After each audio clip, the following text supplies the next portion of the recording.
जी अस्सलाम वालेकुम, कैफेट। आज के लेक्चर का आगाज़ करते हैं। लेक्चर 82 चैप्टर हमने कल स्टार्ट किया था सब्सटेंटिव प्रोसीजर, और case study point of view से आपको मैंने बताया था, case study point of view से ये आपका मोस्ट इंपॉर्टेंट चैप्टर है।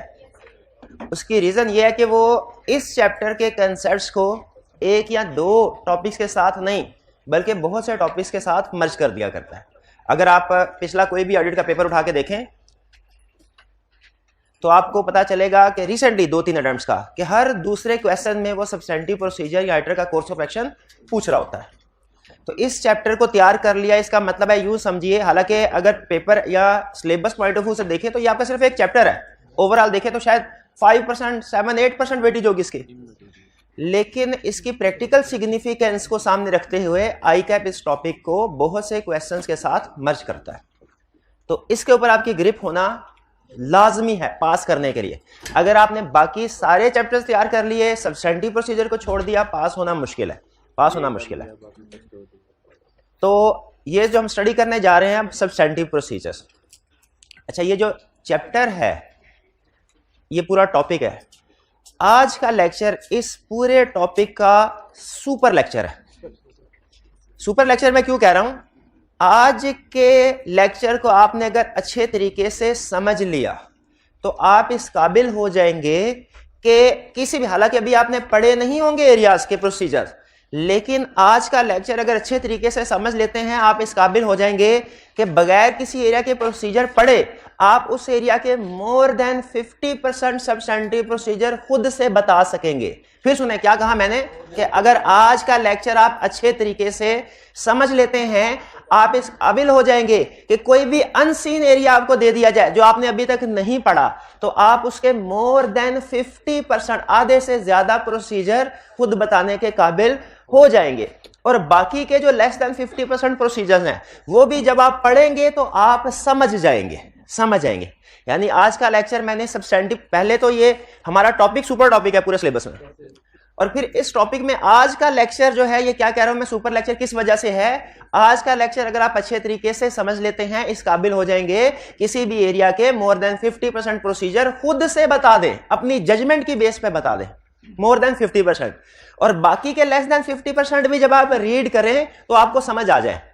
इसका यह मतलब नहीं है कि मैं पढ़ा के उसके बाद आपके ऊपर छोड़ दूंगा, नहीं, खुद भी करवाऊंगा, लेकिन मैं आपको बता रहा हूं कि आप इस काबिल होंगे, आप में ये स्किल डेवलप हो जाएगी। आज के लेक्चर में ये स्किल मैंने आप में डेवलप करवानी है कि कोई भी एरिया आपके सामने आए आप उसमें मोर देन 50% प्रोसीजर खुद से बता सके, और रिमेनिंग लेस देन 50% भी अगर आप रीड करें तो आपको समझ आ जाए। एक टारगेट ही आज का। एक दूसरा टारगेट क्या है, देखिए समझ लिए हमने, खुद से बता भी लिया, वो भी ठीक है, लेकिन जाहिर है हमें एग्जाम में अगर मार्क्स ज्यादा से ज्यादा लेने हैं तो सिर्फ 50% काफी नहीं है, हमें 80%, 90% तक तैयारी करनी होगी। तो हमने, इसका मतलब यह हुआ कि 50% खुद से अगर बता भी देंगे लेकिन हमने याद तो 80-90% ऊपर वाले जो 30-40-50 वो भी करने हैं याद, ऐसे ही है ना, याद तो सारे करेंगे। तो कुछ ना कुछ फिर हमें आधे अगर प्रोसीजर जजमेंट की बेस पे बता भी दिए, कुछ ना कुछ हमें याद करने पड़ेंगे, कुछ ना कुछ प्रोसीजर हमें याद करने पड़ेंगे। और ऐसे स्टूडेंट्स जिनका रट्टा थोड़ा वीक है, यानी सब्जेक्ट की अंडरस्टैंडिंग है, उन्हें पता है कि किस सिचुएशन में क्या करना है, लेकिन रट्टा थोड़ा वीक है, उन्हें इस चैप्टर में खास तौर पे प्रॉब्लम होती है कि सर इतने ज्यादा एरियाज हैं, 18, 19, 20 एरियाज हैं, और कुछ एरियाज ऐसे हैं जिनके आगे कुछ सब पार्ट्स भी हैं, तो इन सब को याद करना, याद रखना मुश्किल होता है। हम याद करते हैं और फिर भूल जाता है, याद करते हैं फिर भूल जाते हैं। तो इसके लिए याद कैसे करना है, उसको याद कैसे रखना है, और फिर उसकी बेस पे पेपर कैसे अटेम्प्ट करना है, पेपर में किस तरीके से लिखना है, ड्राफ्टिंग कैसे होगी, ये सारा प्लान किया हुआ है। लेक्चर के एंड पे अगर मैं भूल जाऊं ना तो आपने मुझे याद करवाना है कि सर आपने समझा तो दिया, लेकिन याद कैसे करना है, याद कैसे रखना है, और एग्जाम में इसकी प्रेजेंटेशन क्या होगी वो बता दीजिए। अगर मैं एंड में भूल जाऊं तो आपने ये सवाल मेरे से पूछना है। क्लियर हो गई ये बात? चलिए फिर बताइए आज हम क्या सीखने जा रहे हैं। आज हम सबसे अहम चैप्टर, उसका सबसे अहम लेक्चर है, इसमें क्या सीखने जा रहे हैं कि different areas of financial statement अगर हमारे सामने आए तो हमने उनको वेरीफाई करने के लिए क्या प्रोसीजर परफॉर्म करने हैं, क्या सब्सटेंटिव प्रोसीजर परफॉर्म करने हैं, ये सीखने जा रहे हैं। अब सुनिए, आपको याद होगा कि हमने कोड ऑफ एथिक्स में सिग्निफिकेंस ऑफ थ्रेट्स को, जो सिग्निफिकेंस होती थी सिचुएशन की, उसको याद करने के लिए एक छोटी सी टेक्निक बनाई थी कि आपको एस्ट्रॉम कुछ फैक्टर्स बता दिए थे कि ये 6 फैक्टर्स हैं, ठीक है। ये नहीं कहा था कि हर सिचुएशन में ये 6 फैक्टर्स फिट कर देने, ये नहीं कहा था, लेकिन क्या कहा था, कोई भी सिचुएशन सामने आए, इन 6 फैक्टर्स को जहन में लेके आए। अक्सर सिचुएशन में इन 6 फैक्टर्स में से 1, 2 या 3 रेलिवेंट होते हैं, तो आप लिख दीजिए। यानी अगर वो फैक्टर्स आप समझ लें, याद कर लें, तो इसका मतलब है कि आप आधे से ज्यादा code of ethics case study में जो सिग्निफिकेंस के पॉइंट्स हैं वो लिखने के काबिल होंगे, ठीक है। और आपने ये देखा भी होगा अगर प्रैक्टिस की आपने कि कोड ऑफ एथिक्स में जब सिग्निफिकेंस हम लिखते हैं तो उसमें अक्सर यही पॉइंट रिपीट हो रहे होते हैं। कुछ नए डिफरेंट भी आते हैं, लेकिन ज्यादातर यही पॉइंट रिपीट हो रहे हैं। उसी तरीके से, वो तो है एक छोटा सा कंसेप्ट था, उसी तरीके से हमने क्या किया है, अब देखें, हमने चैप्टर 3 में स्टडी किया है प्रोसीजर्स 7 तरह के होते हैं, inquiry, observation, inspection, reperformance, recalculation, external confirmation, analytical procedure. तो अगर हम कंसेप्ट के ऊपर पक्के रहें तो इसका मतलब यह है कि हमने किसी भी एरिया के जितने भी सब्सटेंटिव प्रोसीजर होंगे, दुनिया में किसी भी एरिया के जितने भी सब्सटेंटिव प्रोसीजर्स होंगे वो इन्हीं 7 में से होंगे, वो इन्हीं 7 को डिफरेंट वेज में परफॉर्म किया जा रहा होगा, ठीक है। जैसे कभी इंस्पेक्शन है, कभी इंस्पेक्शन की जा रही होगी सेल इनवाइस की, गुड डिस्पैच नोट की, कभी इंस्पेक्शन की जा रही होगी गुड सीट नोट की, परचेज इनवाइस की, कभी इंस्पेक्शन की जा रही होगी सैलरी शीट्स के। है इंस्पेक्शन प्रोसीजर, लेकिन वो डिफरेंट एरियाज में परफॉर्म, क्योंकि हमें स्टैंडर्ड ने बता दिया यही 7 प्रोसीजर, 8वां प्रोसीजर, टाइप ऑफ प्रोसीजर कोई नहीं है, तो हम इन्हीं प्रोसीजर को थोड़ा बहुत उल्टा पलटा के डिफरेंट एरियाज में यूज कर रहे होते हैं। तो पहला कंसेप्ट तो हमारा ये पक्का हो गया कि हर सबस्टेंट, जो भी एरिया आएगा इसमें जो भी सब्सटेंटिव प्रोसीजर परफॉर्म करने हैं वो इन्हीं 7 प्रोसीजर से डिराइव हो रहे होंगे। तो एक हमें कॉन्फिडेंस ये आ गया कि अगर हमने 7 प्रोसीजर ऐसे तरीके से समझे हैं तो वही प्रोसीजर सब्सटेंटिव प्रोसीजर के तौर पे यूज होंगे, तो हमारे लिए समझना थोड़ा आसान है, क्योंकि बेसिक्स हमने टाइप ऑफ प्रोसीजर समझे, इसमें एग्री करते हैं। अब हमने क्या किया, जो डिफरेंट एरिया, कुछ प्रोसीजर ऐसे होते हैं जो एरिया स्पेसिफिक हैं, कुछ प्रोसीजर होते हैं जो जनरल हैं। जनरल प्रोसीजर का मतलब क्या है, ऐसे प्रोसीजर जो बहुत से एरियाज में कॉमन है, ऐसे प्रोसीजर जो बहुत से एरियाज में कॉमन है, उसे हम कहते हैं जनरल प्रोसीजर या फ्रीक्वेंटली परफॉर्म्ड प्रोसीजर या कॉमनली परफॉर्म्ड प्रोसीजर। और कुछ प्रोसीजर हैं जो एरिया स्पेसिफिक है, जैसे रीवैल्यूएशन रिपोर्ट को चेक करना, ये सिर्फ और सिर्फ फिक्स एसेट्स में परफॉर्म होगा और उसमें भी उस वक्त जब रिवैल्यूएशन होगी, ठीक है। इसी तरीके से प्रोविजन फॉर बैड डेट, इसकी वेरिफिकेशन, ये डेटर्स का स्पेसिफिक है। तो कुछ प्रोसीजर ऐसे हैं जो बैंक स्टेटमेंट, कुछ प्रोसीजर ऐसे हैं जो कि स्पेसिफिक है, कुछ प्रोसीजर ऐसे हैं जो कॉमन है, जनरल है। आज मैं आपको जो कॉमनली परफॉर्म्ड प्रोसीजर्स हैं ये एक्सप्लेन करूंगा कि वो कौन कौन से प्रोसीजर हैं जो ज्यादातर परफॉर्म होते हैं, वो कौन कौन से प्रोसीजर है हम और किस किस एरिया में परफॉर्म होते हैं, ताकि आपके सामने रैंडमली मैं कोई भी एरिया ले आऊं तो आप इस काबिल हो कि बता सके कि सर इस एरिया में ये वाला प्रोसीजर परफॉर्म होगा, ये वाला होगा, ये वाला और ये भी होगा, ठीक है, कोई भी एरिया। और आप किसी भी एरिया को उठा लें, जो हमारे सिलेबस में है वो भी और जो हमारे सिलेबस में नहीं है वो भी, कम से कम 4-5 प्रोसीजर इस लिस्ट में जरूर अप्लाई हो रहे होंगे, जरूर अप्लाई हो रहे होंगे, कंफर्म बात है। इसीलिए इन प्रोसीजर अगर करना नहीं है ऐसे, लेकिन आपको समझा रहा हूं कि आप में स्किल क्या डेवलप होगी अगर आप इन प्रोसीजर्स को याद कर समझ लेते हैं आज के लेक्चर में, और इसके बाद उस पूरे चैप्टर में कुछ भी नहीं पढ़ते, एक लफ्ज भी नहीं पढ़ते, आप इस काबिल होंगे कि एग्जाम में जो क्वेश्चन आपसे प्रोसीजर पूछे 50% प्रोसीजर बता सकें। आज के लेक्चर ऐसे नहीं सुपर लेक्चर कह दिया, कोई वजह, इस काबिल होंगे कि 50% प्रोसीजर। लेकिन याद रखें आपने ऐसे करना नहीं है कि सर बस ये समझ लिया आगे कुछ भी नहीं करना, ना ना ना, ये रिस्की है, क्योंकि 50% पे पास होना मुश्किल है, मैक्सिमम मार्क्स थोड़ी मिल जाएंगे। और बाज़ औक़ात ऐसा भी होता है, अब देखिए एग्जामिनर का भी माइंडसेट देखें, अगर आप एग्जामिनर हो, आपने किसी एरिया के प्रोसीजर पूछने हो, अगर तो एवरेज पेपर बनाए आप तो आप उससे कहेंगे स्पेसिफिक और जनरल दोनों बता दो। आपने जनरल बता दिए आधे, स्पेसिफिक नहीं याद किए, चलो 50% मार्क्स तकरीबन आ गए।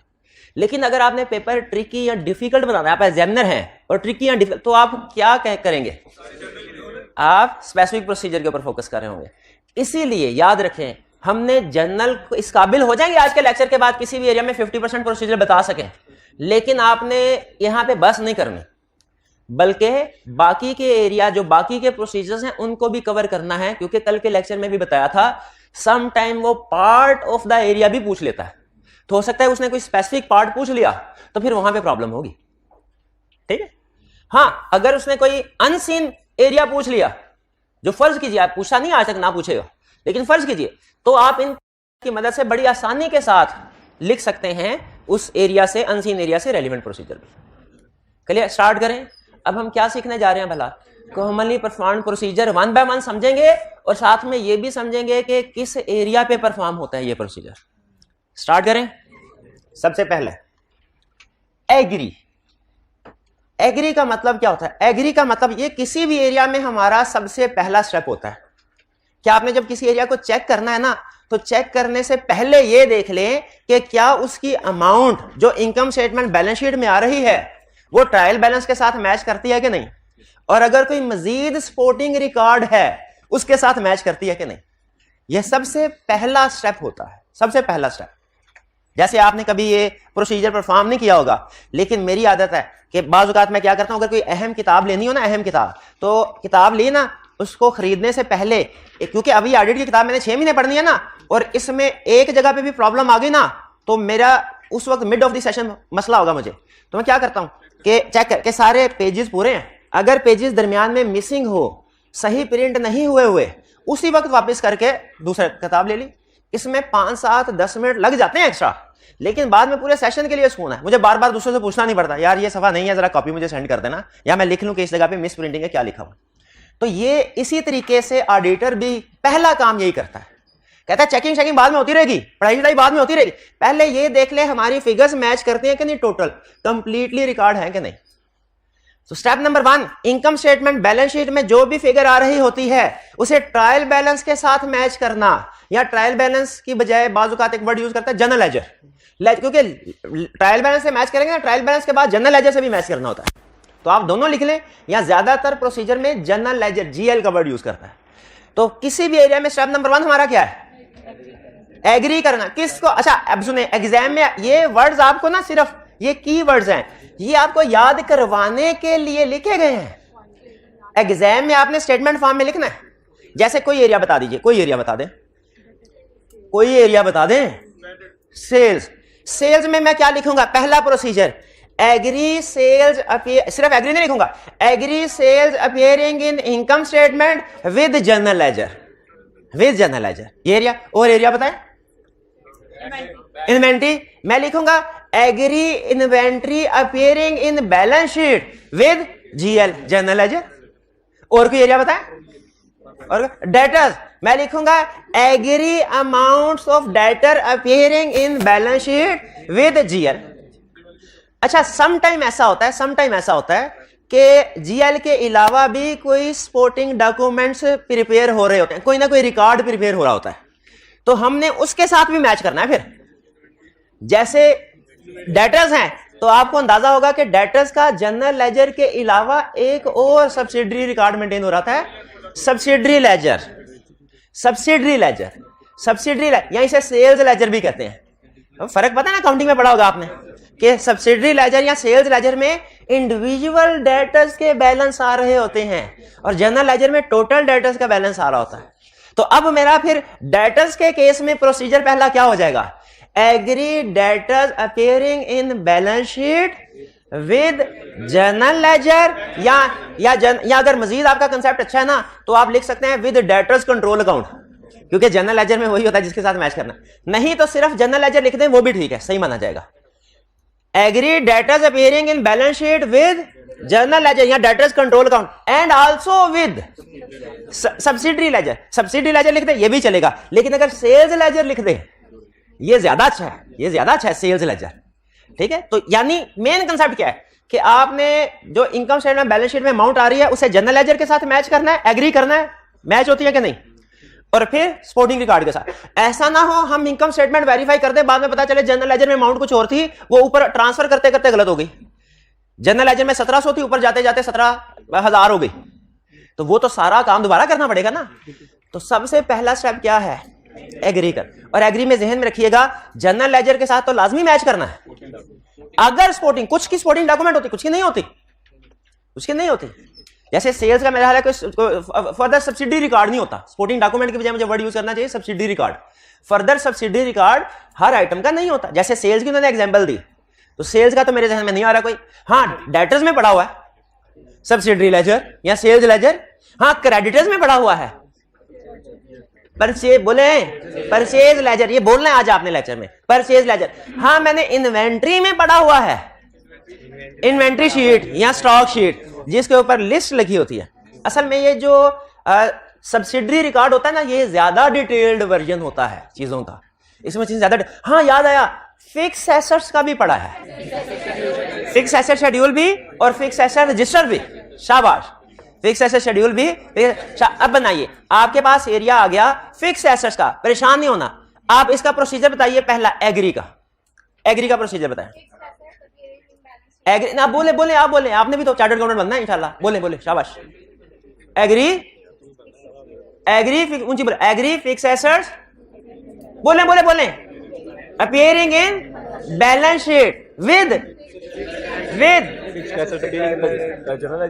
General ledger and fix asset schedule and fix asset register. Clear हो गया? ये प्रोसीजर हर एरिया में परफॉर्म होता है, एवरी एरिया। कोई भी एरिया आ जाए, भाई इसके प्रोसीजर बताओ। पहला प्रोसीजर एग्री, क्लियर? चलिए आगे चलते हैं। Physical verification, physical verification, physical verification का मतलब क्या होता है? फिजिकली जाके चेक करना कोई चीज मौजूद है कि नहीं है, कोई चीज में। अच्छा, वैसे अगर आप, चलो ठीक है, बाद में नहीं, मैं कह रहा हूं कंप्लेक्स आना हो जाए।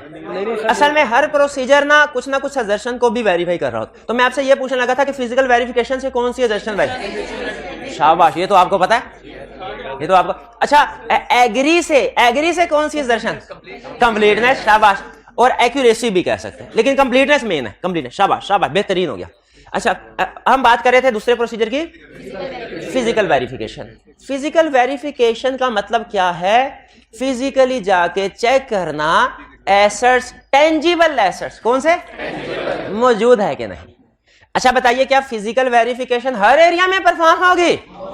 हर एरिया में परफॉर्म नहीं होगी। ये एग्री तो एवरी एरिया में है ना, एवरी एरिया। फिजिकल वेरिफिकेशन किन एरियाज में होती है भला? टेंजिबल, टेंजिबल एसेट्स, टेंजिबल है, टेंजिबल। अच्छा जरा एग्जांपल दीजिए, टेंजिबल एसेट्स में कौन कौन से है? इन्वेंट्री है, फिक्स एसेट, शाबाश, कैश है, वही फिक्स एसेट में आ गया, व्हीकल भी, डेटर्स, क्रेडिटर्स। यही एग्जामिनर कमेंट्स में वो कहता है, शाबाश आपने वो गलती नहीं की। क्या कहता है? कहता है इररेलेवेंट प्रोसीजर लिख देते हैं स्टूडेंट्स। रटा लगाया होता है, उन्हें यही पता नहीं होता कि डेटर्स की फिजिकल वेरिफिकेशन नहीं होती, वो तो एक्सटर्नल कंफर्मेशन होती है।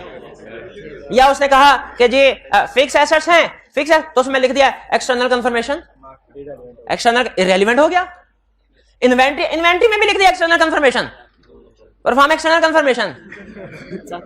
अच्छा, बाद में मैंने स्टूडेंट से पूछा, मैंने कहा ये क्यों लिखा? तो कहने लगा सर हो सकता है इन्वेंट्री किसी थर्ड पार्टी के पास हो। मैंने कहा क्या प्रोसीजर में तुमने थर्ड पार्टी की बात लिखी है? मैंने कहा सर नहीं लिखी। तो उसे कैसे पता चलेगा कि ये कंफर्मेशन लेटर आप इन्वेंट्री को भेज रहे हो कि उस पर्सन को जिसके पास थर्ड पार्टी? तो अगर आप रूटीन से हटके सोच रहे हो कि एक्सेप्शन केस में ऐसा भी तो हो सकता है इन्वेंट्री थर्ड पार्टी के पास हो, तो थर्ड पार्टी के पास उसको कंफर्मेशन लेटर थर्ड पार्टी करके भाई तुम्हारे पास क्लाइंट की इन्वेंट्री है कि नहीं, तो उस सूरत में सिर्फ आपने ये नहीं लिखना परफॉर्म सेंड कंफर्मेशन लेटर, फिर बताना है किसको सेंड कर रहे हैं, किसको सेंड कर रहे हैं, ये बताना है। एग्जाम में सिर्फ ये नहीं लिखना फिजिकल वेरिफिकेशन, बताना है किस चीज की फिजिकल वेरिफिकेशन है, किस चीज की फिजिकल वेरिफिकेशन है। इन्वेंट्री की है, फिक्स एसेट्स की है, कैश की है। क्लियर हुआ? फिजिकल वेरिफिकेशन के अलावा तो किसी एरिया की नहीं होती। इन्वेंट्री सोच ले, कोई जल्दी नहीं है, कंसेप्ट बिल्ड हो रहा है, सुपर लेक्चर है, सोचें।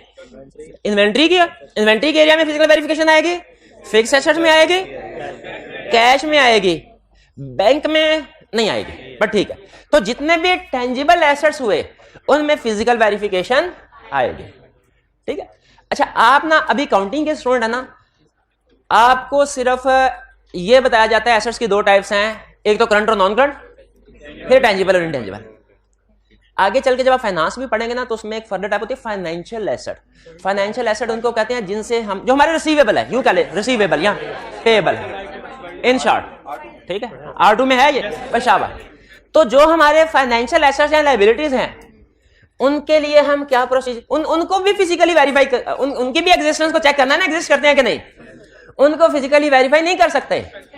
अगर फाइनेंशियल एसेट या फाइनेंशियल लायबिलिटी की टर्म आपको कंफ्यूज करिए, गोली मारे इसको, सिंपल। अगर हमारे डेटर्स हैं, अगर हमारे क्रेडिटर्स हैं, अगर बैंक बैलेंस है, इनको हम फिजिकली वेरीफाई नहीं कर सकते कि बैलेंस मौजूद है कि नहीं, तो हमें क्या करना पड़ेगा, एक्सटर्नल कंफर्मेशन। शाबाश, क्या करना पड़ेगा, एक्सटर्नल कंफर्मेशन परफॉर्म करनी पड़ेगी। अच्छा, एग्जाम में कहेगा डेटर्स के सब्सटेंटिव प्रोसीजर बताएं, एक स्टूडेंट ने लिख दिया एक्सटर्नल कंफर्मेशन, क्या उसे नंबर मिलेंगे, क्यों नहीं मिलेंगे, तो स्टेटमेंट फॉर्म में नहीं लिखा, उसने एक्सप्लेन नहीं किया। एक्सटर्नल कंफर्मेशन किसको भेज रहे हो भाई, डेटर्स को के क्रेडिटर्स को के बैंक को। अब स्टूडेंट कहता है सर ऊपर डेटर्स लिखा था तो डेटर को भेज रहा हूं ना मैं, नहीं नहीं, क्वेश्चन डेटर्स का चाहे है, आपका याद रखे प्रोसीजर, आपके प्रोसीजर में ना, अब पता नहीं समझ पाए कि नहीं, बहुत काम की चीज, आपका प्रोसीजर सही है कि गलत है आप खुद चेक कर सकते हैं। कैसे, अब ये रूल लिख लीजिए, ये 1 पेजर के ऊपर ही लिख लें। आपके प्रोसीजर चेक करने के लिए आके आपका प्रोसीजर ठीक है कि नहीं, आपके प्रोसीजर से पता चलना चाहिए कि किस एरिया का प्रोसीजर है और आप क्या चेक कर रहे हैं, किस एरिया का प्रोसीजर है और क्या चेक कर रहे हैं, ठीक है। अगर आपके, जैसे मैंने सिर्फ एक्सटर्नल कंफर्मेशन लिख दिया, एक्सटर्नल कंफर्मेशन लिख दिया, ये एक यूनिवर्सल रूल है, ये दुनिया के जो बड़े से बड़े ऑडिटर ना वो इस रूल को फॉलो करते हैं। डेटर्स में मैंने लिखा है एक्सटर्नल कंफर्मेशन, क्या पता चल रहा है, ये ऊपर हेडिंग दे दी डायरेक्ट, लेकिन प्रोसीजर में सिर्फ एक्सटर्नल कंफर्मेशन लिखा, पता चल रहा है कि किस एरिया का है, तो इसका मतलब ये प्रोसीजर के नंबर नहीं मिलेंगे। मुझे क्या लिखना चाहिए, select a sample of debtors and send external confirmation. अच्छा, ये भी प्रोसीजर आधा ठीक है, क्योंकि मैंने ये नहीं, एरिया तो पता चल गया, लेकिन मकसद क्या है मेरा, मकसद वो नहीं, to confirm balance as on 31 December. ये बेहतरीन और परफेक्ट प्रोसीजर है जिसमें आपका एरिया भी पता चल रहा है, मकसद भी पता चल रहा है कि क्या कर रहे हैं, क्या कर रहे हैं। ये क्यों हम मना करते हैं कि 1 वर्ड नहीं लिखने, याद कर लें 1 वर्ड लिखने नहीं है, क्यों हम कहते हैं भला, क्योंकि इससे नहीं पता चलता कि किस एरिया पे परफॉर्म कर रहे हैं और मकसद क्या है, यानी क्या चीज कंफर्म कर रहे हैं, वेरीफाई कर रहे हैं। तो अगर आपके प्रोसीजर में ये दो चीजें हैं, आपका प्रोसीजर परफेक्ट है। एक्सटर्नल कंफर्मेशन किन किन एरियाज में बताया आपने, डेटर्स में, क्रेडिटर्स में, बैंक्स में, लॉयर्स, शाबाश, और अगर थर्ड पार्टी के पास इन्वेंट्री है उसको भी सेंड कर सकते हैं। क्लियर। अच्छा, अब मुझे, अभी हमने सिर्फ 15 मिनट हुए हैं ये पढ़े हुए, और अभी 3 प्रोसीजर पढ़े हैं, लेकिन क्या आप में से हर स्टूडेंट इस काबिल है कि इन्वेंट्री का कोई ना कोई प्रोसीजर बता दे? कितने प्रोसीजर बता सकते हैं? 2 तो कंफर्म बता सकते हैं, एक एग्री और दूसरा फिजिकल। फिक्स एसेट्स के प्रोसीजर बता सकते हैं, कौन कौन से? फिजिकल वेरिफिकेशन, ठीक है। क्या क्रेडिटर के प्रोसीजर बता सकते हैं? एग्री, एक्सटर्नल कंफर्मेशन, शाबाश। फिजिकल वेरिफिकेशन नहीं, एक्सटर्नल, शाबाश। आगे चलते हैं, next analytical procedure. Analytical procedure ये आपको पता है रिस्क असेसमेंट के तौर पे भी यूज होते हैं और सब्सटेंटिव प्रोसीजर के तौर पे भी यूज होते हैं। ये हमने एनालिटिकल प्रोसीजर वाले चैप्टर में पढ़ा हुआ है कि रिस्क असेसमेंट के तौर पे कैसे, जब हम कंपेयर करते हैं, और सब्सटेंटिव प्रोसीजर के तौर पे कैसे, जब हम प्लॉजिबल रिलेशनशिप बनाते हैं। तो as analytical procedure, sorry, as risk assessment procedure ये हर एरिया में परफॉर्म हो सकते हैं। ये भी जैसे एग्री हर एरिया में हो सकता है ना, एनालिटिकल प्रोसीजर भी हर एरिया में हो सकते हैं एज रिस्क असेसमेंट, यानी कंपैरिजन के तौर पे। फॉर एग्जांपल, ये खास तौर पे इनकम स्टेटमेंट के एरिया में तो लाजमी परफॉर्म करना है ना आपने, लेकिन बैलेंस शीट के एरिया में भी कैसे? इस साल की सेल्स को पिछले सेल्स के एरिया में क्या मुझे ये प्रोसीजर परफॉर्म करना चाहिए कि इस साल की सेल्स को पिछले साल की सेल्स के साथ कंपेयर किया, और अगर अनरियल डिफरेंस है उसको इन्वेस्टिगेट किया। इस साल के पेरोल एक्सपेंस को पिछले साल के पेरोल एक्सपेंस के साथ कंपेयर किया और अनयूजुअल डिफरेंस इन्वेस्टिगेट किया। इस साल की रिपेयर एक्सपेंस को, अदर इनकम को, मार्केटिंग एक्सपेंस को पिछले साल के साथ कंपेयर किया, अनयूजुअल डिफरेंस आया तो उसको इन्वेस्टिगेट किया। इनकम स्टेटमेंट के हर एरिया में, बैलेंस शीट में भी होता है। इस साल के डेटर को पिछले साल के डेटर के साथ कंपेयर किया, इस साल के क्रेडिटर को पिछले साल के क्रेडिटर के साथ कंपेयर किया, इस साल की इन्वेंट्री को पिछले साल की इन्वेंट्री के साथ कंपेयर किया, और अगर अनयूजुअल डिफरेंस है उसको इन्वेस्टिगेट किया कि डिफरेंस क्यों है, डिफरेंस क्यों है। तो ये क्योंकि हमारा एक जनरल रूल होता है कि अगर लेवल ऑफ एक्टिविटी पिछले साल इस साल के पिछले साल जितनी है सेम है, तो एक्सपेंसेस और एसेट्स लायबिलिटीज भी तकरीबन सेम होने चाहिए, तकरीबन सेम होने चाहिए। और अगर लेवल ऑफ एक्टिविटी चेंज हुआ है, यानी पिछले साल की निस्बत 20% सेल्स बढ़ गई है, तो उसी लिहाज से जो जो एक्सपेंसेस एसेट्स लायबिलिटी से रिलेट करते हैं ना, वो भी बढ़ने चाहिए। ये एक बेसिक अजम्पशन है। तो हम एनालिटिकल प्रोसीजर में यही चेक करते हैं कि पिछले साल की निस्बत इस साल सेल्स या एक्सपेंसेस या एसेट्स लायबिलिटीज कितने बड़े या कम हुए हैं, और अगर वो अनयूजुअल है इन्वेस्टिगेट करते हैं। ये है एनालिटिकल प्रोसीजर। तो एनालिटिकल प्रोसीजर को एज रिस्क असेसमेंट यानी कंपैरिजन करके ये तो हर एरिया में परफॉर्म करना है, लेकिन एक होता है प्लॉजिबल रिलेशनशिप। ये कुछ एरिया में परफॉर्म करते हैं, कुछ में नहीं। आपने देखा होगा वो लिस्ट थी एनालिटिकल प्रोसीजर वाले चैप्टर में कि डेप्रिसिएशन में करते हैं, अगर हाँ सेलिंग एक्सपेंस को वेरीफाई करने के लिए, डेप्रिसिएशन को, रेंट को वेरीफाई करने के लिए, सैलरीज एक्सपेंस को नंबर ऑफ एम्प्लॉइज के साथ प्लॉजिबल रिलेशनशिप बना के, सेल्स को नंबर ऑफ यूनिट सोल्ड के साथ प्लॉजिबल रिलेशनशिप बना के, डेप्रिसिएशन का फिक्स एसेट के साथ प्लॉजिबल रिलेशनशिप बना के, इंटरेस्ट का लोन के साथ प्लॉजिबल रिलेशनशिप बना के। लेकिन ये वाला एनालिटिकल प्रोसीजर जो है ना, ये कंपैरिजन नहीं है, प्लॉजिबल है। यानी प्लॉजिबल का मतलब इसको पिछले साल के साथ नहीं कंपेयर कर रहे, इसको इसी साल की किसी दूसरी फाइनेंशियल या नॉन फाइनेंशियल इंफॉर्मेशन के साथ कंपेयर कर रहे हैं। ठीक है, तो जिसे आप कहते थे हॉरिजॉन्टल एनालिसिस और वर्टिकल एनालिसिस। तो कंपैरिजन बेसिकली एक तरह से हॉरिजॉन्टल एनालिसिस है और प्लॉजिबल रिलेशनशिप वर्टिकल। तो analytical procedure as risk assessment हर एरिया में यूज होगा, एज सब्सटेंटिव प्रोसीजर कुछ एरिया में। इसका मतलब क्या हुआ कि कुछ एरियाज में एनालिटिकल प्रोसीजर सिर्फ एक दफा आएगा कि कंपेयर करके इन्वेस्टिगेट कर लो, कुछ में 2 दफा आएगा। एक दफा कहेगा कि रेंट एक्सपेंस इस साल का पिछले साल के साथ कंपेयर करो, और फिर आएगा अच्छा पर मंथ रेंट को 12 से मल्टीप्लाई करके देखो हमारी एक्सपेक्टेशन के मुताबिक ही रिकॉर्ड हुआ है। कभी कहेगा सैलरीज एक्सपेंस को, अच्छा मुझे बताइए सैलरीज एक्सपेंस में मेरे प्रोसीजर क्या होंगे। प्रोसीजर नंबर 1, इस साल की सैलरी को पिछले साल के सैलरी एक्सपेंस के साथ कंपेयर किया, ये प्रोसीजर रेलिवेंट है। और अगर अनयूजुअल इंक्रीज है, क्लाइंट से इन्वेस्टिगेट किया क्यों इंक्रीज है। दूसरा, नंबर ऑफ एम्प्लॉइज को एवरेज सैलरी के साथ मल्टीप्लाई करके पूरे साल की सैलरी एस्टिमेट की और एक्चुअल के साथ देखा कि उतनी ही रिकॉर्ड हुई है कि नहीं। अब ये प्लॉजिबल रिलेशन। तो इसका मतलब है पेरोल में एनालिटिकल प्रोसीजर 2 दफा हो रहे हैं लेकिन एक दफा रिस्क असेसमेंट। तो कम से कम एक दफा तो एनालिटिकल प्रोसीजर हर एरिया में परफॉर्म होगा ना, रिस्क असेसमेंट के तौर पे। और अगर उसमें प्लॉजिबल रिलेशनशिप है उस एरिया का किसी दूसरे एरिया के साथ, तो फिर दूसरी दफा भी परफॉर्म होगा, लेकिन दूसरी दफा as plausible relationship. Analytical procedure clear हो गया। ठीक, आगे चलते हैं। इंस्पेक्शन और वाउचिंग। इंस्पेक्शन और वाउचिंग, इंस्पेक्शन और वाउचिंग का मतलब क्या होता है? डॉक्यूमेंट्स को चेक करना, डॉक्यूमेंट्स को चेक। अब किस डॉक्यूमेंट को चेक करना है, ये एरिया टू एरिया वेरी करेगी। कोई एरिया बता दे मेरे भाई।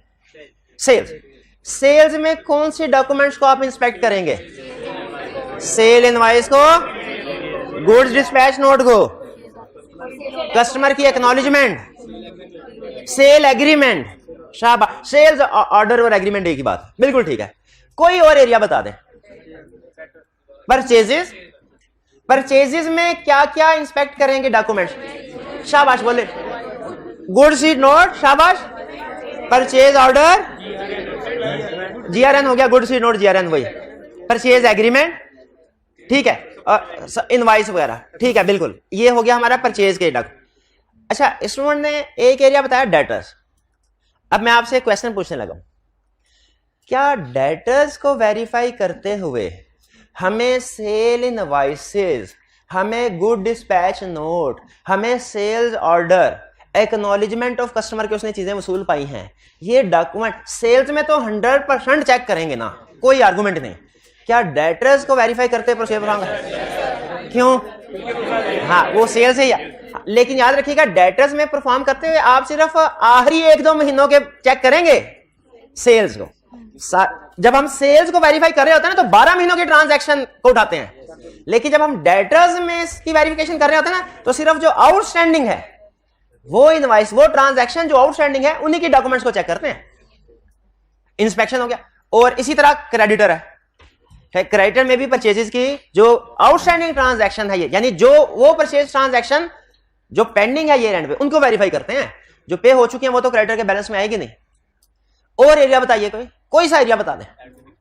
एडमिन एक्सपेंसेस, एडमिन एक्सपेंसेस में क्या डॉक्यूमेंट चेक करेंगे? उनकी सपोर्टिंग डॉक्यूमेंट देखेंगे, बिल्स देखेंगे, एडमिन के क्या बिल्स हैं, क्लाइंट से इंक्वायर करेंगे एडमिन एक्सपेंसेस में किस तरह के एक्सपेंसेस रिकॉर्ड कर रहे हैं आप, और उनकी बिल्स देख लेंगे। ठीक है, हाँ। और अगर एम्प्लॉयज की सैलरी उसमें रिकॉर्ड हुई है तो पेरोल शीट भी देखेंगे। और एरिया बताइए कोई। फिक्स एसेट, फिक्स एसेट्स में क्या क्या डॉक्यूमेंट्स इंस्पेक्ट करेंगे? इंस्पेक्शन में क्या आएगा कि चेक करेंगे कि purchase invoices, purchase agreement, authorization. ये सुनना चाह रहा, ऑथराइजेशन अहम है फिक्स एसेट्स की, परचेजिंग में भी और डिस्पोजल में भी, परचेजिंग में भी और डिस्पोजल में भी। फिजिकल वेरिफिकेशन को हम इंस्पेक्शन में नहीं लिख रहे, उसको फिजिकल वेरिफिकेशन में हमने कवर कर दिया। ठीक है, जब हमने वैसे इंस्पेक्शन पढ़ा था ना चैप्टर 3 में, उसमें उसने यही कहा था कि इंस्पेक्शन से बड़ा फिजिकल वेरिफिकेशन भी है और डॉक्यूमेंट, लेकिन यहां पे हमने उसे अलग-अलग कर दिया। ठीक है, थोड़ा सा हम प्रोसीजर अपने एरिया के लिहाज से प्रोसीजर को चेंज कर देते हैं। क्लियर? तो अब अंदाजा हो गया आपको कि इंस्पेक्शन या वाउचिंग का मतलब है जो भी उस एरिया में काउंटिंग रिकॉर्ड प्रिपेयर हो रहा है, आपने उस अकाउंटिंग रिकॉर्ड को चेक करना है। अब वो एरिया टू एरिया डिफरेंट होगा। अगर आप इलेक्ट्रिसिटी एक्सपेंसेस को चेक वेरीफाई कर रहे हैं, उसमें क्या चीज इंस्पेक्ट करेंगे? बिल। अगर रेंट एक्सपेंस को वेरीफाई कर रहे हैं, रेंट एग्रीमेंट। अच्छा, अगर प्रीपेड रेंट को वेरीफाई कर रहे हैं, प्रीपेड रेंट को, तो उसमें भी रेंट एग्रीमेंट ही देखेंगे। प्रीपेड रेंट भी रेंट एग्रीमेंट से ही आएगा। ठीक है। अगर पे सैलरीज एक्सपेंस को वेरीफाई कर रहे हैं, पेरोल शीट। अच्छा, पेरोल शीट के साथ साथ अटेंडेंस रिकॉर्ड भी, टाइम शीट कहते हैं उसको। अटेंडेंस रिकॉर्ड पता है आपको, मेंटेन होता है एम्प्लॉइज का, उसे कहते हैं टाइम शीट। टाइम शीट हर एम्प्लॉय का रिकॉर्ड होता है कि पूरे महीने में किस दिन आया, कब आया और कब गया। Time in time out, time in time out. 5 तारीख टाइम इन टाइम आउट, 6 तारीख टाइम इन टाइम आउट। जी। अगर कोई वारंटी वगैरह दी हुई है, उसको वारंटी के गारंटी, अगर गारंटी चेक करनी है ना तो बैंक को जो कंफर्मेशन लेटर सेंड करते हैं उसमें पूछ लेते हैं कि हमारे क्लाइंट ने किसी कोई गारंटी तो नहीं दी हुई। लेकिन अगर कोई वारंटी है, सेल्स में, जैसे उसने सम टाइम केस स्टडी में उसने पूछा हुआ है कि आप वारंटी प्रोविजन बताइए, तो उसमें सबसे अहम चीज क्या थी? सेल्स एग्रीमेंट, कि सेल्स एग्रीमेंट में कितने पीरियड की और किस चीज की वारंटी दी गई है। ठीक है, उसमें हम वो इंस्पेक्ट करेंगे। ठीक है, उनको पूछना टाइम जाया होगा अगर आप दरम्यान में हाईजैक करेंगे उनका क्वेश्चन। फिक्स एसेट की गारंटी, हाँ वो भी बैंक ही बताएगा ना। बाज़ औक़ात हमने लोन लिया होता है तो हमने कोई मॉर्गेज या चार्ज क्रिएट करवाया, तो उसी की बात करें ना, उसके लिए लफ्ज गारंटी नहीं बोला जाता, उसके लिए लफ्ज बोला जाता है चार्ज, मॉर्गेज, प्लेज वगैरह। वो भी हम बैंक, क्योंकि बैंक से ही लोन लेके करवाते हैं ना प्लेज वगैरह, तो बैंक को कंफर्मेशन लेटर जब सेंड करेंगे उसमें चीज लिखेंगे। जी जी, बैंक कंपनी वाले के लिए बताया, कंपनी के लिए भी देते हैं, वो भी बैंक ही बताएगा। बैंक को कंफर्म, आपने शायद वो चैप्टर 14 नहीं पढ़ा सही तरीके से। चैप्टर 14 का लास्ट लर्निंग ऑब्जेक्टिव, उसमें ये तीनों चीजें मौजूद है जो आपने सवाल पूछे हैं कि हम बैंक को कंफर्मेशन लेटर सेंड करेंगे, उसमें मॉर्गेज या चार्ज वगैरह है वो भी पूछेंगे, गारंटी वगैरह है जिसे उसे लेटर ऑफ गारंटी बोला था, गारंटी वगैरह के बारे में भी पूछेंगे। आगे चलते, रिकंसिलिएशन। क्या कोई रिकंसिलिएशन बनते हैं? रिकंसिलिएशन का मतलब क्या होता है? रिकंसिलिएशन का कंसेप्ट समझे। कंसेप्ट यह है कि अगर एक ही तरह का रिकॉर्ड एक से ज्यादा प्लेसेस पे मेंटेन हो रहा है तो उसे मैच होना चाहिए। मैच होने से पता चल जाता है कि हमारा रिकॉर्ड एक्यूरेट एंड कंप्लीट है। रिकंसिलिएशन का कंसेप्ट क्या है? अगर एक ही तरह का रिकॉर्ड एक से ज्यादा जगहों पे मेंटेन हो रहा है तो उसको मैच करना चाहिए। अगर वो मैच हो जाता है तो हमें क्या कंफर्म हो जाएगा कि वो एक्यूरेट और कंप्लीट है। अब आप खुद बताइए अपने काउंटिंग की नॉलेज की बेस पे, रिकंसिलिएशन किस किस एरिया में परफॉर्म? इन्वेंट्री में, बैंक में, डेटर्स में, क्रेडिटर्स में, कैश में, बैंक में नहीं कैश नहीं, हाँ वो BRS है, बैंक है। फिर से बताइए, भूल गया मैं। Inventory, bank, debtors, creditor. अच्छा, फिक्स एसेट उन्होंने बोला एक स्टूडेंट ने, क्या फिक्स एसेट की भी रिकंसिलिएशन होती है?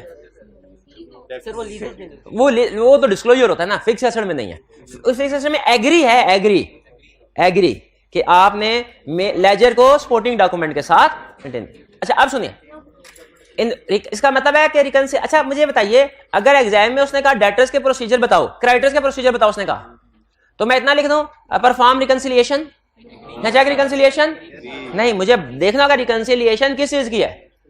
ठीक है, चेक रिकंसिलिएशन ऑफ एरिया बता दे, क्रेडिटर्स, और फिर आगे खास तौर पे ये बताना है कि किसके साथ रिकंसिलिएशन बन रही है। अगर आपने ये नहीं बताया ना तो आपका प्रोसीजर किसी काम का नहीं है। ठीक है, check reconciliation between what? Check reconciliation between creditors control account and creditors control account and control account की रिकंसिलिएशन किसके साथ होती है? परचेज इनवॉइसेस के साथ नहीं होती, परचेज लेजर के साथ होती है। वो भूल गए हैं, परचेज सब्सिडी लेजर के साथ रिकंसिलिएशन। और अगर मैच नहीं करता, इंक्वायर रीजन बैंक के एरिया में क्या लिखेंगे कि check reconciliation statement between balance as per cash book and balance as per bank statement. हमने सिर्फ रिकंसिलिएशन नहीं लिखा, बताया रिकंसिलिएशन किस चीज की किसके साथ चेक कर रहे हैं। क्लियर? तो रिकंसिलिएशन में भी नॉर्मली एक्यूरेसी और कंप्लीटनेस की सेशन चेक हो जाती हैं कि अगर कोई गलती हो या ट्रांजैक्शन रह गई हो तो वो रिकॉर्ड हो जाती है।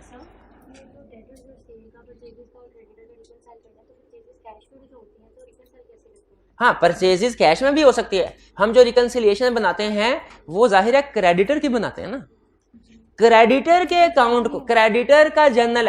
हम परचेजेस की क्रेडिटर के साथ रिकंसिलिएशन नहीं बना रहे, मैंने तो ये नाम ही नहीं लिया।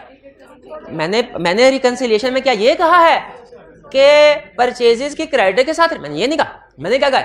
क्रेडिटर्स कंट्रोल अकाउंट की परचेज लेजर के साथ रिकंसिलिएशन। परचेज लेजर परचेजेस नहीं है, परचेज लेजर परचेजेस का अकाउंट नहीं है। परचेज लेजर है क्रेडिटर्स का subsidiary laser. Purchase laser confuse कर रहा है तो सब्सिडरी लेजर का वर्ड यूज कर लें, उसकी भी इजाजत है, उसकी भी इजाजत। ठीक है, परचेज लेजर में परचेजेस नहीं होती है ना, इंटरेस्टिंग बात। परचेज लेजर में परचेजेस नहीं, क्या होता है? इंडिविजुअल क्रेडिटर्स की डिटेल लिस्ट। नेक्स्ट, रिकैलकुलेशन का मतलब क्या होता है? Calculation check, mathematical accuracy check करना। किस किस एरिया में होगी मैथमेटिकल एक्यूरेसी चेक?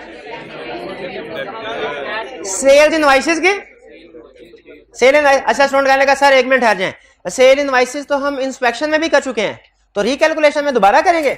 इंस्पेक्शन में सिर्फ ये देखा था सेल इनवॉइस है कि नहीं है, यहां पे अब कैलकुलेशन चेक कर रहे हैं कि उसकी कैलकुलेशन भी ठीक है कि नहीं। कैलकुलेशन भी ठीक है, एक ही चीज के ऊपर डिफरेंट प्रोसीजर हो सकते हैं,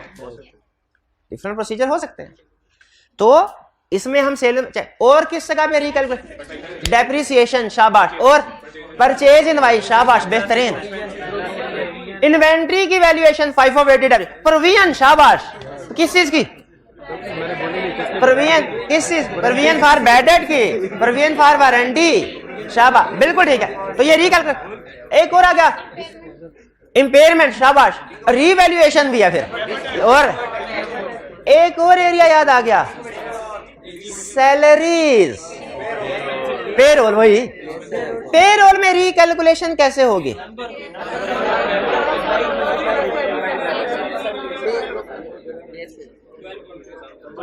3 प्रोसीजर बता रहा हूं, तीनों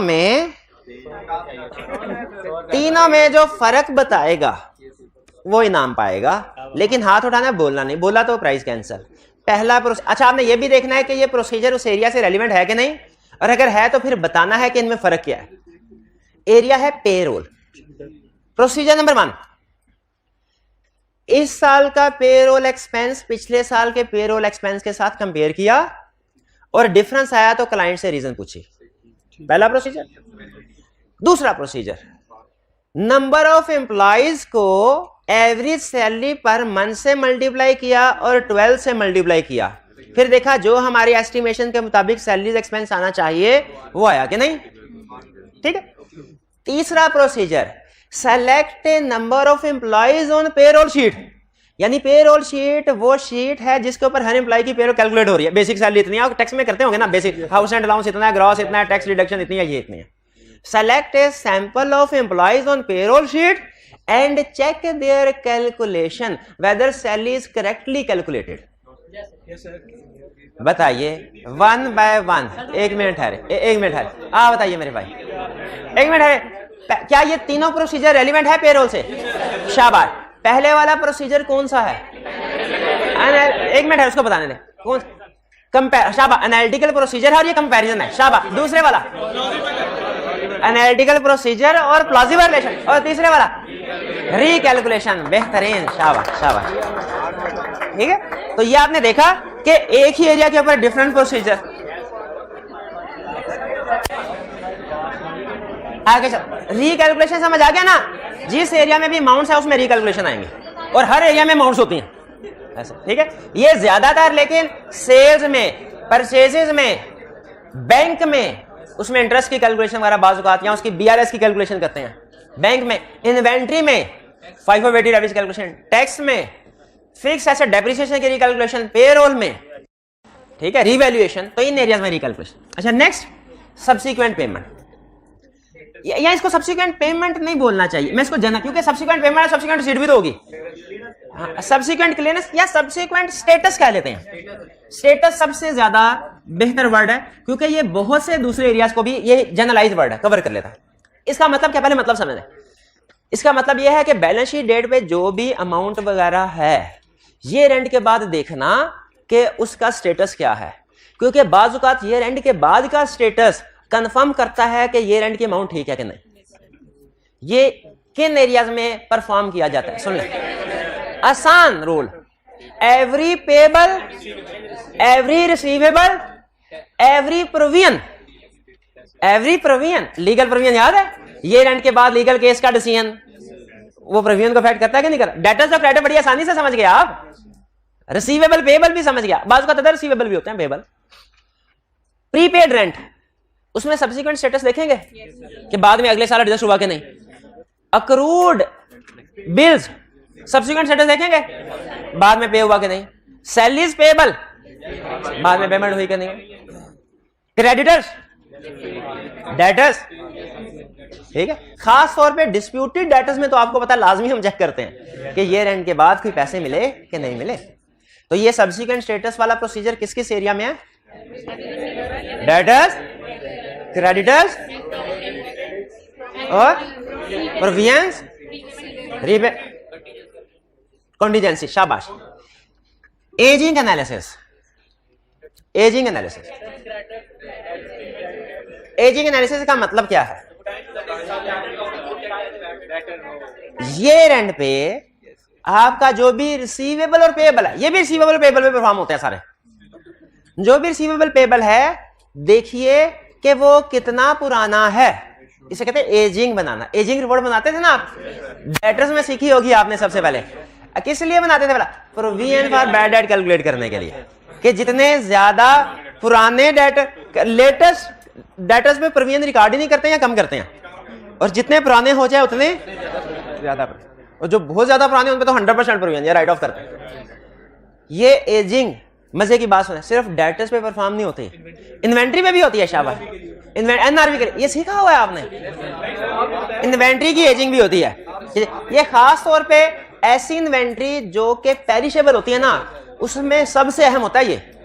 ये फार्मास्यूटिकल कंपनीज जो मेडिसिन बनाती हैं, ये जो फूडेबल आइटम फूड आइटम्स बनाती हैं कंपनीज, ईटेबल आइटम्स, उनके लिए एजिंग, ऐसी इन्वेंट्री के लिए तो लाजमी एजिंग बनती है जिससे पता चले हमें कि ये पुरानी इन्वेंट्री है तो उसको एनआरवी पर कर। और सुने, क्रेडिटर्स में भी फिक्स एसेट में नहीं होती एजिंग, फिक्स एसेट नहीं, इंपेयरमेंट नहीं, वो तो उसकी लाइफ के लिहाज से कैलकुलेशन कर रहे होते हैं डेप्रिसिएशन। यहीं पे क्रेडिटर्स में भी एजिंग होती है। क्रेडिटर्स में किस लिए एजिंग होती है? डेटर्स में तो प्रोविजन फॉर बैड डेट के लिए है, क्रेडिटर में तो प्रोविजन फॉर बैड क्रेडिटर नहीं होती। क्रेडिटर में किस लिए एजिंग?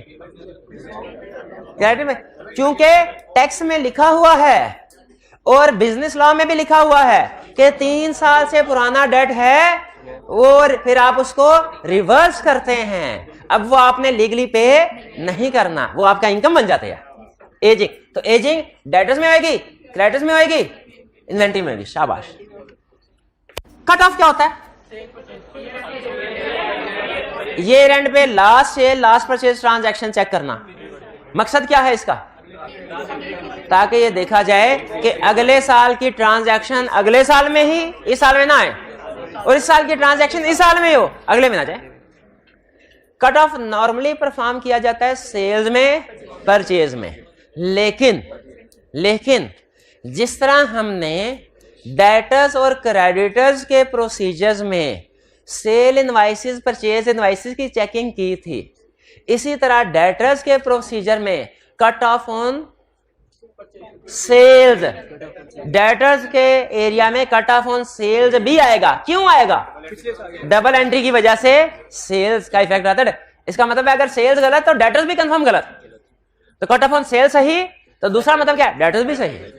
इसलिए क्रेडिटर्स में भी कट ऑफ आएगा, सेल्स में और परचेसेस में तो आएगा ही आएगा, डेटर्स और क्रेडिटर्स में भी कट ऑफ आएगा। भाई डेटर्स और क्रेडिटर्स में क्यों आएगा? डबल एंट्री की वजह से, इनडायरेक्ट इफेक्ट की वजह से। सेल्स में, परचेज में, डेटर्स में, क्रेडिटर में। स्कैन लेजर का मतलब क्या है? टी काउंट देखो, टी काउंट देखो, सफा पलट के उसमें अनयूजुअल एंट्री, ये बताया हुआ कंसेप्ट। डेबिट के एक्सपेंसेस के एरिया में क्रेडिट ट्रांजैक्शन अनयूजुअल हैं, इनकम के एरिया तो अनयूजुअल का मतलब, तो ये कैसे पता चलेगा? डेबिट के टी काउंट देखेंगे तो टी काउंट देखने को ही कहते हैं स्कैन लेजर, स्कैन लेजर या स्कैन टी काउंट। ठीक है। फिक्स एसेट्स के एरिया में स्मॉल अमाउंट, रिपेयर एक्सपेंस के एरिया में लार्ज अमाउंट, रेंट एक्सपेंस के एरिया में 13वीं ट्रांजैक्शन, 13वीं रेंट एक्सपेंस साल में 12 होते हैं ना रेंट, तो 13वीं ट्रांजैक्शन अनयूजुअल है। सैलरीज एक्सपेंस में 20 तारीख की एंट्री, हर सैलरी हर महीने 5 को पे होती है, 20 तारीख की एंट्री अनयूजुअल है। तो ये सारे अनयूजुअल कैसे पता चल रहा है? Scan laser. स्कैन लेजर आपका हर हर हर टी काउंट में आएगा, हर एरिया में। प्रेजेंटेशन एंड डिस्क्लोजर, ये तो हर एरिया में आएगा और इसकी लाइन भी स्टैंडर्डाइज्ड है। Check that all relevant disclosures required by IFRS and company law have been included in financial statements. Disclosure होते हैं ना, डेटर्स के डिस्क्लोजर, इन्वेंट्री के डिस्क्लोजर हैं, IS2 में लिखा हुआ है। मुझे नहीं पता IS2 क्या है, लेकिन मुझे इतना पता है काउंटिंग स्टैंडर्ड में लिखा हुआ है। अगर वो पूछे ना इन्वेंट्री का एरिया, आप एक्सपर्ट, आपको पता है IS2 में डिस्कस हुआ है, आप लिखें check that disclosure required by IS2 have been included. लेकिन अगर ये नंबर नहीं याद, क्योंकि मेरे नंबर थोड़े वीक है, तो हम क्या लिखेंगे? Check that disclosure required by IFRS have been included. बेहतरीन, ये भी प्रोसीजर ठीक है, ये भी प्रोसीजर ठीक है। नंबर याद है तो नंबर के साथ फिट कर दें, नंबर नहीं याद तो जनरली IFRS लिख दें। रिटर्न रिप्रेजेंट, या इसे इंक्वायरी या डिस्कस भी कह सकते हैं। इंक्वायरी करो क्लाइंट के साथ या डिस्कस करो क्लाइंट के साथ। ये नॉर्मली प्रोविजंस, कंटीजेंसीज, इनकी बेसिस कैलकुलेट करने के लिए, लीगल केसेस कि सर क्या करना है, ठीक है, उसके लिए वर्ड होता है इंक्वायरी, डिस्कस या रिटर्न रिप्रेजेंटेशन। ये सारा एक ही कंसेप्ट को लिंक कर रहा है कि क्लाइंट के साथ डिस्कस करके उसका पॉइंट ऑफ व्यू पूछे क्या है। ये इतना स्ट्रॉन्ग एविडेंस नहीं है इंक्वायरी करना, क्लाइंट से डिस्कस करना या क्लाइंट से रिटर्न रिप्रेजेंटेशन स्ट्रॉन्ग, लेकिन बहरहाल एविडेंस है और ये प्रोसीजर परफॉर्म होता है ज्यादातर किन एरियाज में? प्रोविजंस वाले केसेस में, कंटिजेंसी में, जहां पे लीगल केस है, जहां पे डेटर के साथ डिस्प्यूट है, प्रोविजन फॉर बैड डेट है, प्रोविजन फॉर वारंटी में पूछते हैं भाई कौन सा फार्मूला लगाया है, डिस्कस करें हमारे साथ। प्रोसीजर एक दफा सारे पहले से लेके एंड तक सारे प्रोसीजर्स पढ़ लें। ये वैसे आपको जो पेज दिया है ना इसके ऊपर भी डिस्कस किया है, ठीक है। अच्छा, इसमें हो सकता है कुछ एरिया इक्का दुक्का आगे पीछे हो, यानी मैं भी एक्सटर्नल कंफर्मेशन में मैं कोई एक बात लिखना भूल गया हूं तो आप लिख दियो, बस ठीक है, ठीक है। हाँ, तो कमी बेशी कर सकते हैं, मेन कंसेप्ट आपने भी क्लियर ये। अच्छा, अब मुझे बताइए, अब मैं देखना चाहता हूं कि आपने कुछ सीखा। देखिए, लेक्चर स्टार्ट कहां से हुआ था? मैंने आपसे यह कहा था कि आज का लेक्चर सीखने के बाद आप इस काबिल होंगे किसी भी 50% का मतलब है 4-5, क्योंकि मैक्सिमम जो प्रोसीजर आपसे एग्जाम में पूछेगा 8-10, इससे ज्यादा नहीं पूछेगा, 8-10 है। तो 50% का मतलब 4-5। कोई एरिया बोल दें, डेटर आपके पास 2 मिनट हैं, आपने अपने पेज के ऊपर ब्लैंक पेज निकाले, एक्टिविटी करते हैं क्लास में, एक्टिविटी करते हैं, ब्लैंक पेज निकालिए और इसमें डेटर्स के प्रोसीजर्स सिर्फ कीवर्ड लिख दें, कंप्लीट सेंटेंस ना लिखें। वो मुझे पता है अभी आपको नहीं आता होगा, वो पेज आपको दे दिया है, कंप्लीट सेंटेंस कैसे बनाना है, कंप्लीट सेंटेंस कैसे बनाना है, कीवर्ड से वो पेज दे दिया, ये घर जाके पढ़ना है आपने। अब ये लिखें डेटर्स के प्रोसीजर, शाबाश, एक्सटर्नल कंफर्मेशन। अच्छा, प्रोसीजर ऊपर नीचे होने से कोई फर्क नहीं पड़ता, इन्होंने एक्सटर्नल कंफर्मेशन पहले लिखा, एग्री बाद में, कोई फर्क नहीं पड़ता। शाबाश शाबाश शाबाश, जल्दी शाबाश, एग्री बैलेंस, शाबाश, सेंड कंफर्मेशन, शाबाश। ये फिजिकल वेरिफिकेशन वाला शाबाश ले ले मेरे से।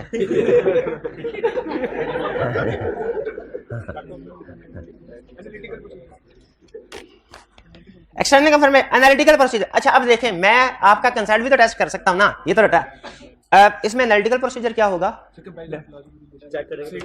डेटर्स को शाबाश पिछले साल के डेटा के साथ चेक करेंगे, शाबाश, बेहतरीन। चले, सब्सीक्वेंट स्टेटस में आपसे कंसेप्ट लिखा सही है, एडिशनल कंसेप्ट पूछ रहा हूं। सब्सीक्वेंट स्टेटस में क्या देखेंगे? ये रेंट के बाद पेमेंट का लफ्ज की बजाय रिसीट का लफ्ज ज्यादा बेहतर है। स्कैन लेजर, 1 मिनट है, स्कैन लेजर रेलिवेंट है इसमें? है, बिल्कुल है। इसमें लेजर स्कैन के अनयूजुअल आइटम्स तो नहीं आ रही, अगर कोई आ रही है तो क्लाइंट से इन्वेस्टिगेट करेंगे। शाबाश शाबाश, और दिखाएं, पेज दिखाएं, फटाफट पेज दिखाएं मुझे। Agree, external confirmation, analytical procedure, शाबाश, एजिंग, कट ऑफ क्यों? यस सर, सेल्स, क्योंकि सेल्स का, शाबाश, बेहतरीन। इंक्वायरी, अच्छा, इंक्वायरी बता दीजिए, क्लाइंट से क्या इंक्वायरी रेलिवेंट प्रोसीजर है इसमें? क्या इंक्वायरी करेंगे?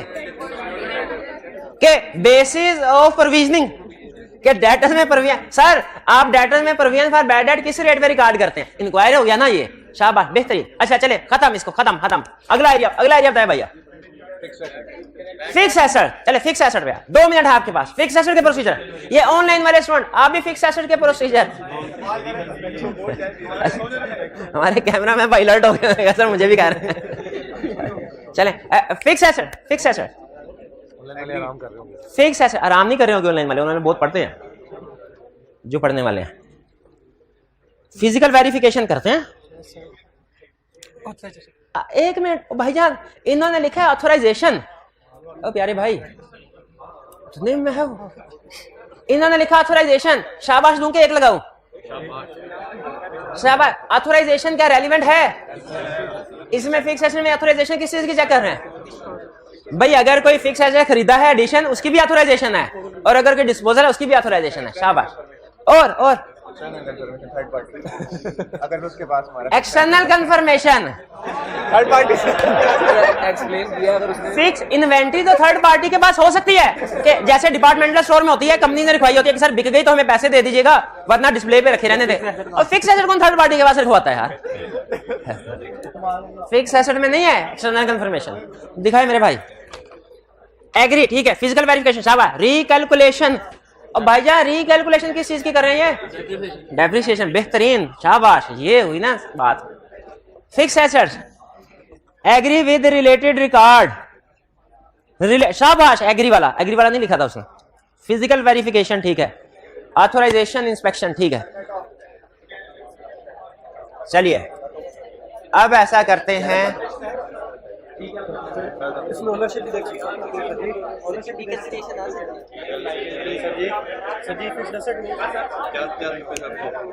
मुश्किल एरिया दे दूं, इंटेंजिबल एसेट्स, बल्कि इसमें भी एक स्पेसिफिक एग्जांपल देता हूं, development expenditure. Research and development होता है ना, रिसर्च एंड डेवलपमेंट पता है, डेवलपमेंट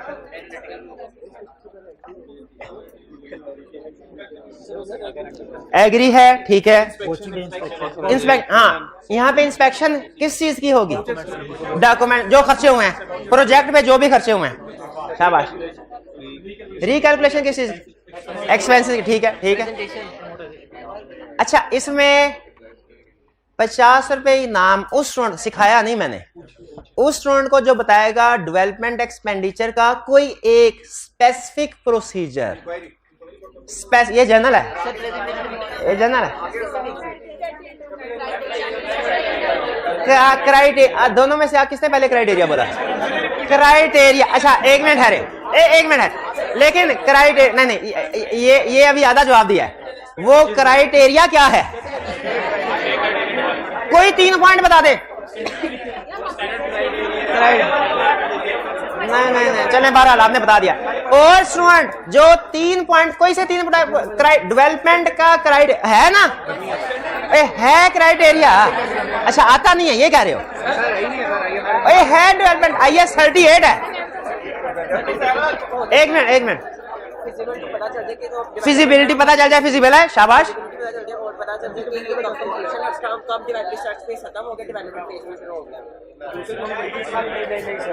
नहीं, हाँ नहीं जी, एक मिनट भाई खामोश हो जाए, सुनने दे जरा। टेक्निकल फिजिबिलिटी करेक्ट, रीजन में रिसोर्सेज होने चाहिए। अच्छा, ये रिसोर्सेज वाला कंसेप्ट आई क्या आपने केस स्टडी में भी पूछा है? रिसोर्सेज वाला बड़ा अच्छा बनाया है आपने, शाबाश। अब प्रोबेबल बेनिफिट हो, इनफ्लो बेनिफिट प्रोबेबल, शाबाश। अच्छा ठीक है। अच्छा अब मुझे ये बताइए, हाँ याद कैसे करना है ये बताएं। पहले मुझे ये बताइए, क्या अब मैं आपके मुंह से भी सुनना चाहता हूं, क्या आप इस काबिल हो गए हैं कि आपको कोई भी एरिया बता दिया जाए तो आप अपने जहन में ये लिस्ट लें और डिसाइड कर लें कि हाँ ये प्रोसीजर रेलिवेंट है, ये नहीं है, ये रेलिवेंट है, ये भी रेलिवेंट है, ये रेलिवेंट है, डिसाइड कर लेंगे। हर एरिया में आप घर जाके चाहे प्रैक्टिस कर लें, हर एरिया में आप कम से कम 4-5 प्रोसीजर आसानी से बता सकेंगे। अच्छा, मैंने स्टार्ट में एक बात कही थी कि मुझे याद करवा दीजिएगा, वो याद कैसे करना है। अच्छा सुन लें, एक काम आपने ये कर, अब देखें अभी तो ये कंसेप्ट बिल्ड करने में लेक्चर गुजर गया, तो फिर ये फिक्स एसेट्स वाला कब करें हम? दोपहर वाली क्लास में करें।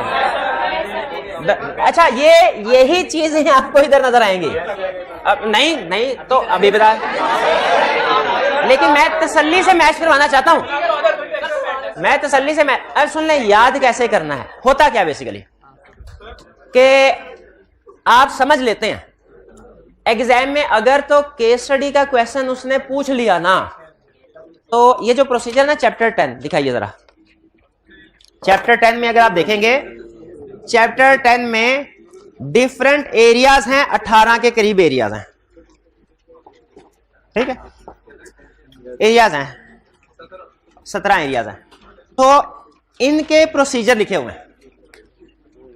अगर तो case study based question test करता है, जो कि ज्यादा चांस है, 80% चांस है केस स्टडी बेस्ड क्वेश्चन ही टेस्ट करेगा, तो फिर आप सिर्फ इन प्रोसीजर्स को पढ़ लें 3-4 दफा, हर एरिया के प्रोसीजर्स को पढ़ लें, आपको पता चल जाएगा कि किस एरिया में कौन कौन से प्रोसीजर परफॉर्म होते हैं। और अगर आखिरी दिन जाने से पहले, पेपर देने के लिए जाने से पहले एक दफा उसको आप पढ़ लेंगे सारे, तो एग्जाम में केस स्टडी अटेम्प्ट करते हुए प्रोसीजर आपके जहन में आ जाएंगे। एक तो ये है, लेकिन स्टिल अभी भी रिस्क है। क्या यानी बताना क्या चाह रहा हूं, केस स्टडी क्वेश्चन प्रिपेयर करने के लिए याद करने की जरूरत नहीं है, सिर्फ 3-4 दफा पढ़ें और केस स्टडीज को रिटन अटेम्प्ट करें, काम हो जाएगा। और 80% चांस है कि केस स्टडी ही पूछेगा। तो एट लीस्ट अगर आपने रिस्क भी लेना है ना, रिस्क भी लेना है कि तो ये रिस्क ना लीजिए कि चैप्टर ही छोड़ दें, बल्कि क्या रिस्क लेना है कि 4-5 दफा रीड कर लें और कुछ केस स्टडीज रिटर्न प्रैक्टिस कर लें। 80% चांस है, और एग्जाम में जाने से पहले एक दफा, आखिरी दिन जो होता है ना, एक दफा इसको पढ़ लें, आप केस स्टडी इंशाल्लाह अटेम्प्ट करने के काबिल होंगे। लेकिन यह है थोड़ी सी रिस्क, इसमें 20% रिस्क है। क्या कि अगर रिप्रोडक्शन का क्वेश्चन पूछ लिया तो क्या होगा? अब रिप्रोडक्शन में देखें, जो चीजों को याद करने की भी ना टेक्निक होती है। स्टूडेंट याद कैसे कर रहे होते हैं? रटा लगाना ना, जिस तरीके से वो मैट्रिक में ऐसे या लेटर याद करते थे ना, उसी तरीके से याद कर, पूरा सेंटेंस, पूरा पैरा उसी तरीके से याद कर रहे होते हैं। हालांकि रटा लगाने के लिए पूरा सेंटेंस रटा लगाने की जरूरत नहीं होती। हम दोस्त को कहते हैं यार बस हेडिंग बता दे, आगे तेरा भाई कर लेगा। हेडिंग एग्जाम में कोई हेडिंग भी बता देना, हमने टॉपिक पढ़ा तो लिख लेते हैं। तो वो क्या किया हमने, सारे प्रोसीजर्स को हेडिंग में कन्वर्ट करके एक सफे पे समराइज कर दिया। क्या किया? चैप्टर 10 के जितने भी एरियाज हैं, इसके जितने भी प्रोसीजर्स हैं, उन सब को समराइज करके, हर प्रोसीजर का सबसे अहम लफ्ज ढूंढ के, हर प्रोसीजर का सबसे अहम लफ्ज ढूंढ के उसे समरी बना दी एक सफे की। वो सफे की समरी आप लोगों के साथ शेयर कर दी गई है। अगर आप ये याद कर, अच्छा ये है एक सफा बस, कोई बहुत ज्यादा मुश्किल में। अब इसमें 2 तरह के स्टूडेंट हैं। एक वो स्टूडेंट जो कहते हैं सर नहीं याद होता, नहीं रटा लगता, वो रिस्की अप्रोच अडॉप्ट करें। रिस्की अप्रोच क्या है? लेकिन वो रिस्की भी 20% रिस्की या 80% फिर भी सिक्योर कर देगी। वो क्या है कि आप 3-4 दफा चैप्टर 10 पढ़ लें और इसकी केस स्टडीज को रिटर्न अटेम्प्ट करें और आखिरी दिन एक दफा फिर से पढ़ के चले जाएं। ये है 80% इंशाल्लाह कवरेज, और उम्मीद है कि केस स्टडी अटेम्प्ट हो जाएगी आप इस अप्रोच से भी। लेकिन अगर आप अपनी सक्सेस को इंश्योर करना चाहते हैं, आप कहते हैं सर 80% नहीं, मैं तो सारी की सारी 100% तैयारी करूंगा, तो उधर 90-80% पेपर अटेम्प्ट करने को होगा ना, तो फिर उसके लिए क्या करें आप? ये रटा सारे चैप्टर का नहीं, सिर्फ एक ये सफा, ये एक, ये क्या है भला? सिर्फ कीवर्ड्स। और इसके साथ ये दूसरा सफा क्या भला? इस कीवर्ड्स की चाबी, इस कीवर्ड से सेंटेंस कैसे बनाना है ये। लेकिन आप ये भी याद कर लेंगे ना, क्योंकि आपको एग्जाम में हम सेंटेंस फॉर्म में लिखते हैं, तो सफिशिएंट है। ये सिर्फ आप एक दफा पढ़ लेंगे, आपको पता चल जाएगा सेंटेंस कैसे बनता है। तो इन शॉर्ट, अब आज के बाद हमारी क्लास में अब 2 कौमी नजरिया। क्या? एक वो स्टूडेंट जो 100% प्रिपरेशन करेंगे, वो कौन है? वो केस स्टडीज को रिटर्न अटेम्प्ट भी करेंगे, ये 1 पेजर भी याद करेंगे। और दूसरे वो जो 80% प्रिपरेशन लेवल रखना चाहते, 20% रिस्क लेना चाहते हैं। मैं इसको रिकमेंड नहीं करता, लेकिन बता रहा हूं, क्योंकि कुछ स्टूडेंट ऐसे मिलता है, कहते हैं सर हमें नहीं याद हो रहा था, हमने सारे छोड़ दिया। तो सारे ही छोड़, रिस्क ले, लेकिन कैलकुलेटेड रिस्क ले। रिस्क भी कैलकुलेटेड होना चाहिए। कैलकुलेटेड रिस्क क्या है?